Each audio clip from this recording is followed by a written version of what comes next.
Isa ka ba sa masugid na nagsasagawa ng kolasyon? Ang kolasyon ay naging bahagi na rin ng tradisyon ng mga Pilipino.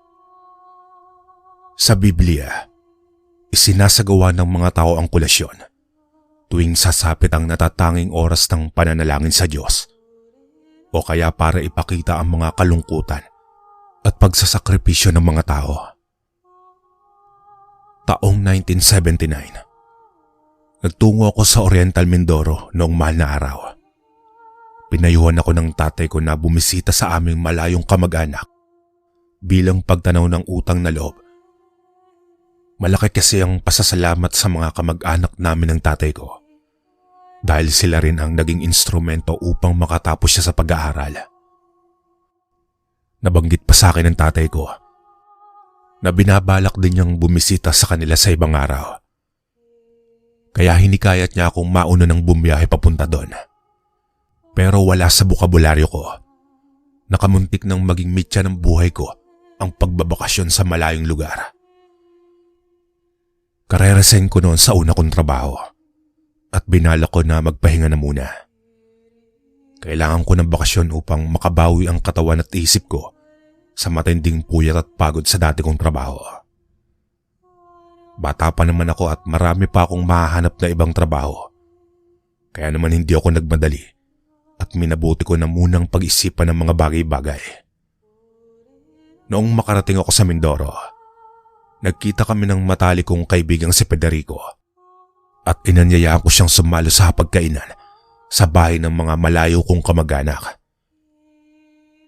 Pero hindi ako noon kumain dahil nakaugalian ko na ng magkulasyon at parte na iyon ng sakripisyo para sa paghahanda sa muling pagkabuhay ng Panginoon. Sa ganong tradisyon ako namulat at sinanay ng aking ina. Kaya namang kahit na sumapit na ako sa pagbibinata, ay daladala ko pa rin ang paraan ng pagsasakripisyo tuwing mahal na araw. Tanging pandesal na binili sa tinapayan at umuusok na kape lamang ang kinain ko sa almusal. At pagkatapos nun, ay hindi na ako kumain pa ng kahit na ano pagdating ng tanghalian. Hindi naman ako ang tipo ng taong magutumi at madaling kong malaman sikmura. Kaya naman hindi na ako nahirapan sa pagkukulasyon. Eksakto namang gutom na si Federico at hindi ko na siya napigilang kumain. Binigyan siya ng kanin ni Tia Choleng, gayon din ang nilagang baboy at pritong isda. Natatakam si Federico sa mga masasarap na mga inihandang pagkain. Kita ko naman ang kabusugan niya at talagang magiliw niyang pinuri ang masasarap na pagkakaluto ng mga pagkain ng aking mga kamag-anak.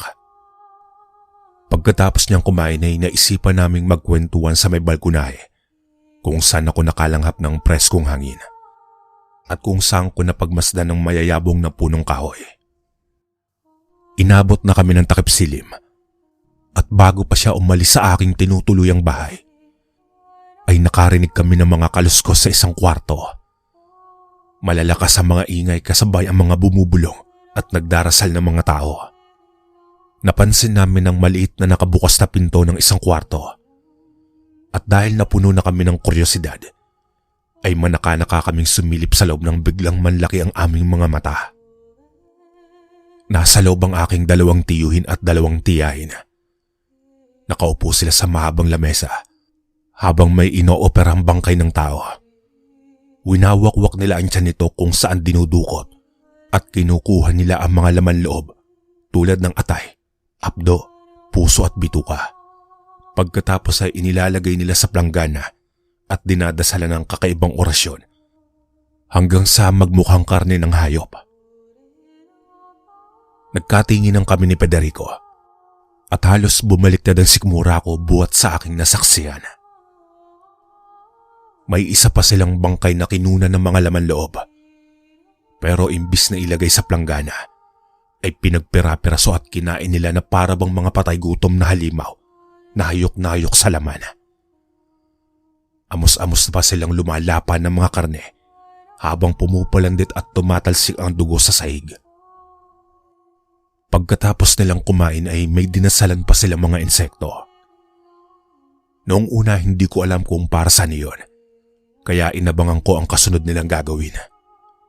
Makalipas ang ilang sandali, Kumuha sila ng mga tau-tauhang manika at ipinakagat ang mga manika sa mga insekto.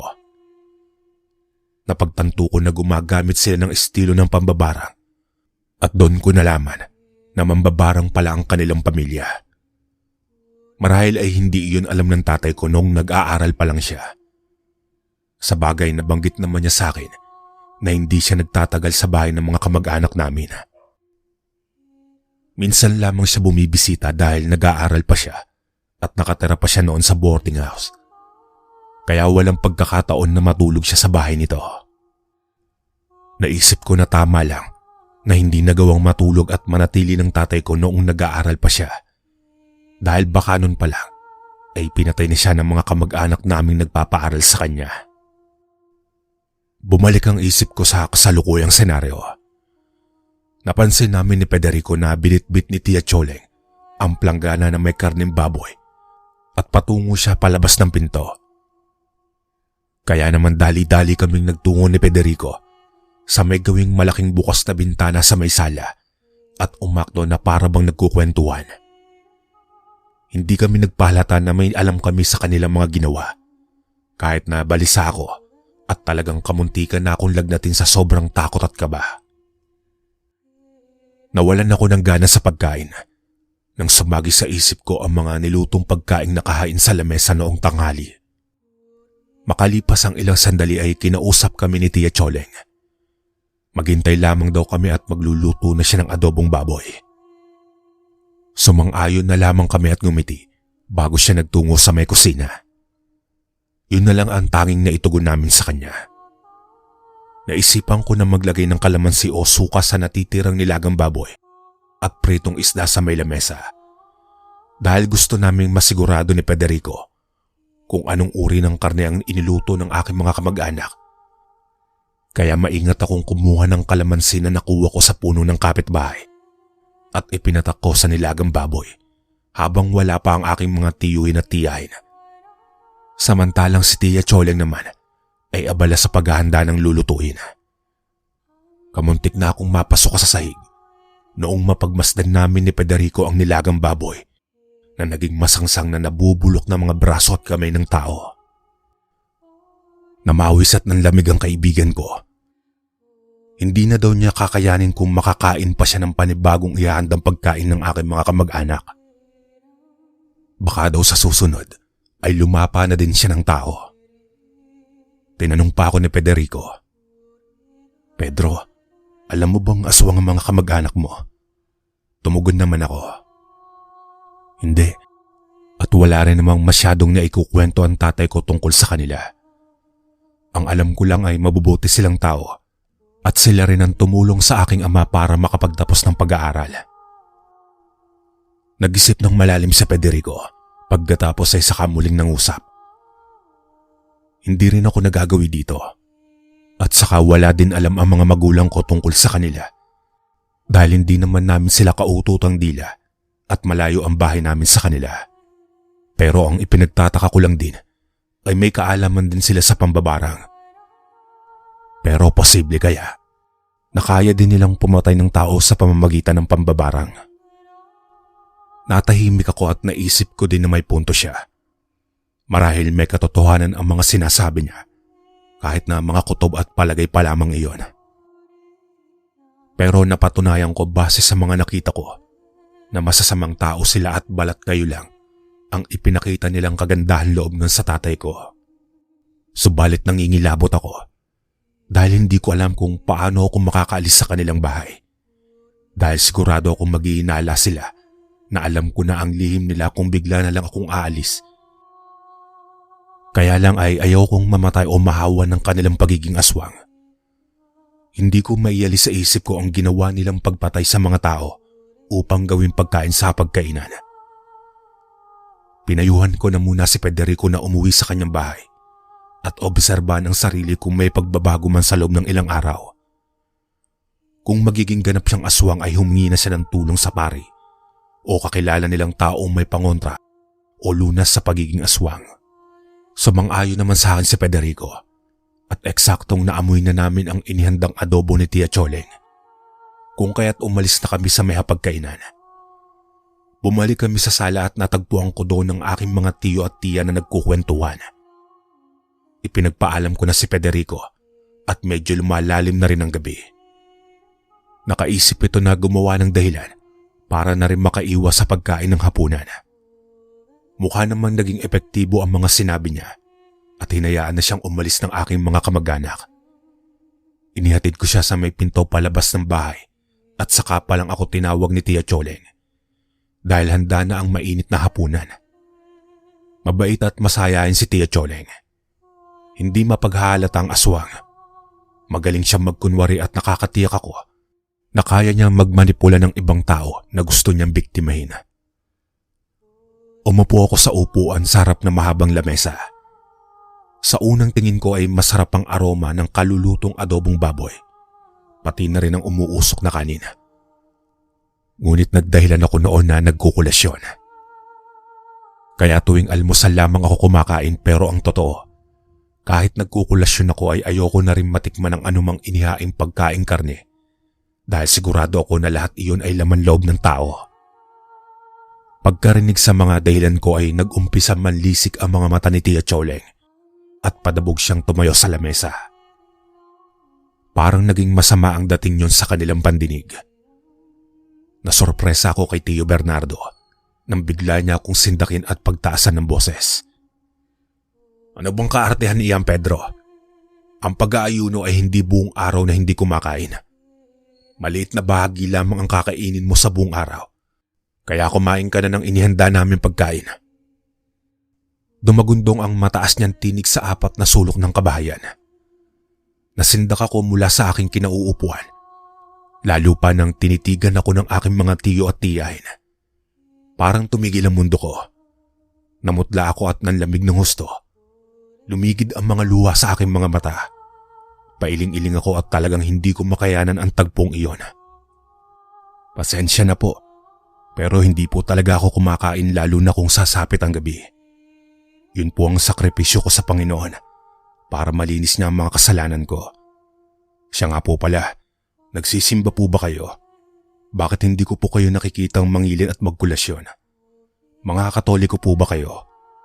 Nangangatal ang boses ko habang pinagpapawisan ako ng malamig. Nagkatinginan ng matatanda. Hindi sila kagad nakapagsalita at medyo umatras si Tio Bernardo na parang iniiwasan niya ang mga katanungan ko. Kaya naman si Tio Danding ang sumagot sa akin. Hindi kami nagkukulasyon. At saka bakit mo kinukwestiyon ang relihiyon namin? Yan ba ang turo sa'yo ng mga magulang mo?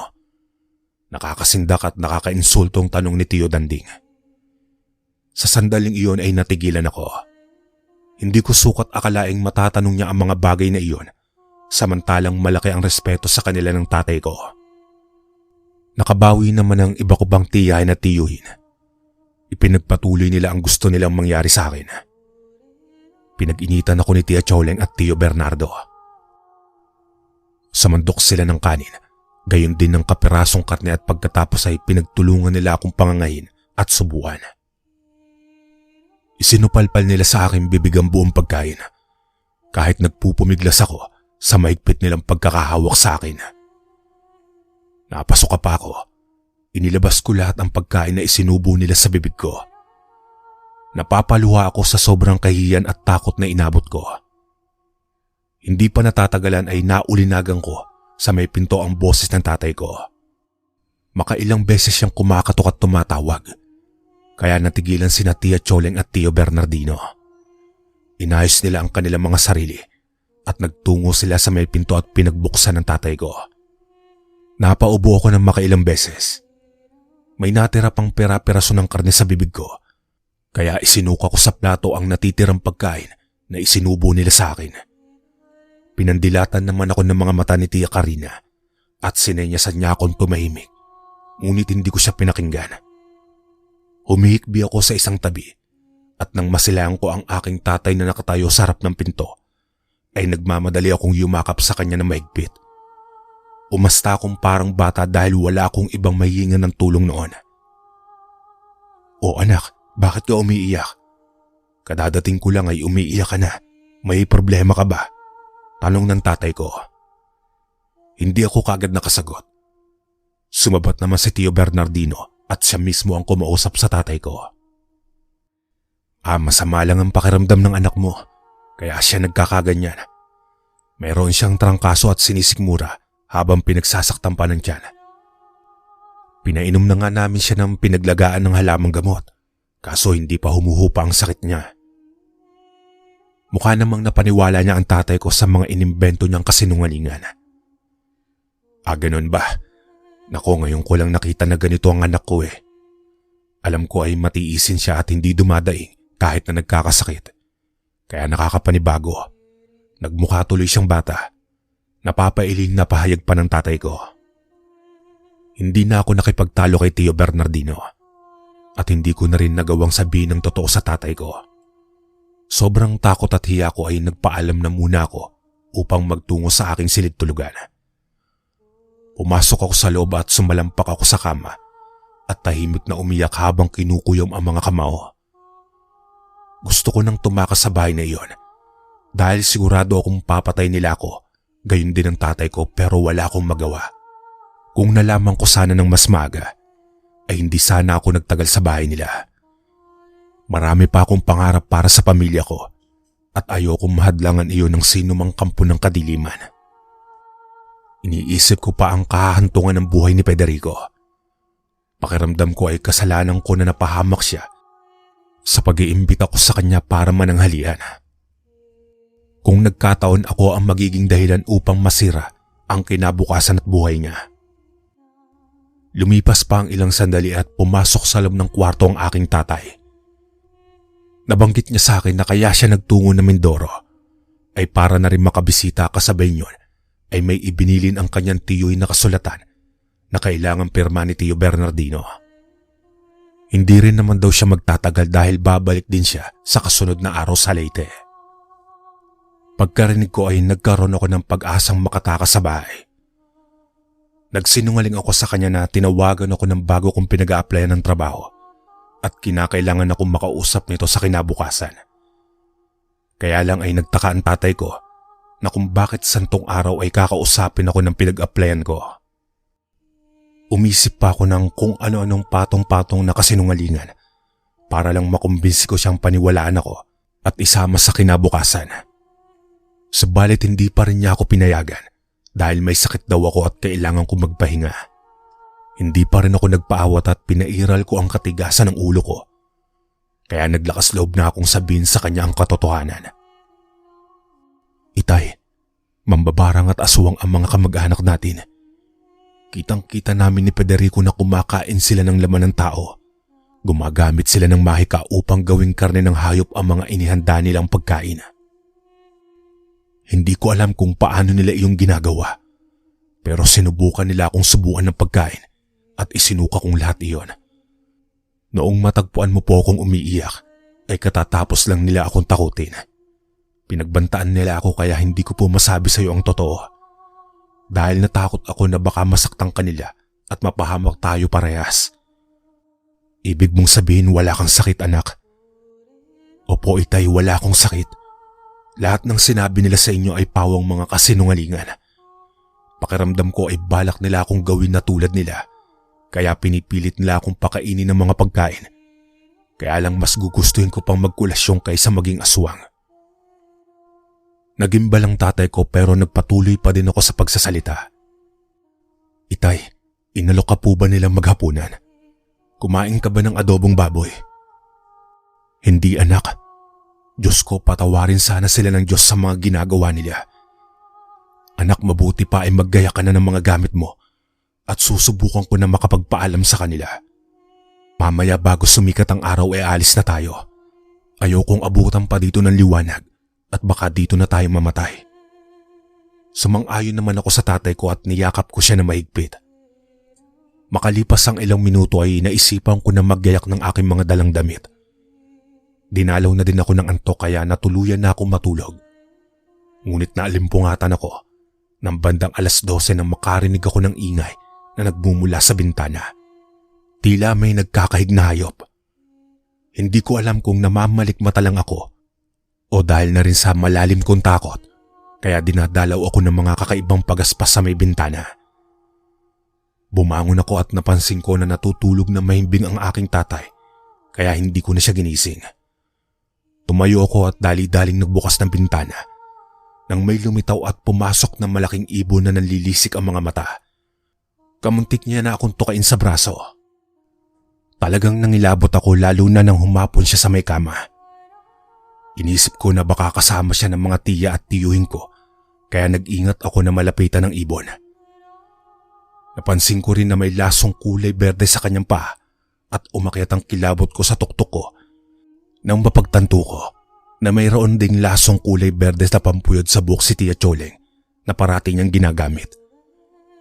Napaluha ako at nasapo ko ang aking muka sa sobrang takot at pangamba kaya nagmakaawa ako sa kanya. Tia Choleng, pakiusap po, huwag mo akong hawaan ng pagkaaswang o kainin pati na rin ang tatay ko. Parang awa mo na po. Hayaan ninyo akong mamuhay ng simple at malayo sa kadiliman. Gusto ko pang makapiling ang pamilya ko at marami na din po akong pangarap sa buhay. Humihikbi akong nangangatog at nanghihina ang mga tuhod ko. Nangangatal din ang mga namumutla kong mga labi. Hindi ko na naisip kung anong magiging kahinatnan ng mga sinabi at ginawa ko dahil awang-awa na rin ako sa sarili ko. Noon lamang ako nagbaba ng pride ko dahil kahit kailan ay hindi ako nagmamakaawa kanino man. May natitira pa akong dignidad at respeto sa aking sarili. Ngunit sa mga oras na iyon ay hindi ko na naisip kung ano man. Ang mahalaga sa akin ay mabuhay ako at makaligtas kami ng tatay ko sa mga aswang. Makalipas ng ilang sandali ay pumagaspas at lumipad palayo ang naturang ibon. Lumabas siya mula sa labas ng bintana at doon ko nasaksiyan ang kanyang pagbabagong anyo bilang tao. Kita ko ang mahahabang niyang dila, bumubulang mga laway sa bibig, kulubot at mabangis na mukha at mahahabang pangil. Lumingali nga muna siya sa paligid bago nagtago sa madilim na bahagi ng bodega na nakahiwalay sa bahay. Napatulala ako habang nakadungaw sa may kalangitan kung saan nagniningning ang mga bituin na nakapalibot sa kabilugan ng buwan. May ilang bakas ng luha na pumatak mula sa mga mata ko. Pinahid ko iyon at maingat ko na isinarado ang bintana. Saka bumalik ako sa higaan at patuloy pa rin na natutulog na mahimbing ang aking ama. Saglit akong nanalangin ng pabulong at kahit paano ay nahimasmasan ako at naliwanagan ang aking pag-iisip. Pakiramdam ko ay nasa tabi ko noon ng Diyos kaya wala na akong dapat na ipangamba. Ipinikit ko ang aking mga mata at sa wakas ay gumaan na rin ang mabigat sa aking dibdib hanggang sa tuluyan na akong makatulog. Naalimpungatan na naman ako sa madaling araw. Napansin ko na 3:00 na pala noon at naghihilik pa ang tatay ko. Natuwa naman ako dahil walang masamang nangyari sa kanya at nanatili siya sa tabi ko. Kaya naman pinilit ko na lang muling matulog. Kinabukasan Huwebes Santo at sumapit ang 5:00 kung saan nagbabadya ang bukan liwayway. Nagpaalam na kami ng aking ama sa mga tiyo at tiyahin ko. Hindi humarap sa amin si Tia Choleng dahil masama ang pakiramdam niya at nakasarado ang kanyang silid tulugan. Malamang ay binili na niya ang mga ito na hayaan na kaming makalis. Naisip ko na may natitira pa siyang awa at konsensya sa amin. Naghalo ang lungkot sa aking kalooban noong nakapagpaalam na kami ng aking ama. Kahit alam ko na aswang ang aking malalayong kamag-anak, ay hindi ako nagtanim ng sama ng loob sa kanila. Inisip ko na baka itago na rin ng tatay ko ang sekreto ng pamilya na nagpaaral sa kanya bilang pagrespeto sa kabila ng lahat. Hinayaan ko na lang ang aking sarili na ibaon sa limot ang naganap sa kanilang tahanan dulot na rin ng malaking utang na loob at paggalang ko sa kanila. Pagkatapos ng ilang minuto ay bumaba na kami sa hagdanan at nagtungo kami sa labas ng bahay. Ramdam ko na may mga nanlilisik na mga matang nakamasid sa aking pag-alis. Kaya biglang sumagi sa isip ko na posibleng si Tia Choleng iyon hanggang sa tuluyan na kaming makalis ng bahay. Gusto ko sana siyang makita at makausap, kaso pinigilan ko ang aking sarili. Hanggang dito na lang po ang aking kwento mga kalakbay. Maraming salamat.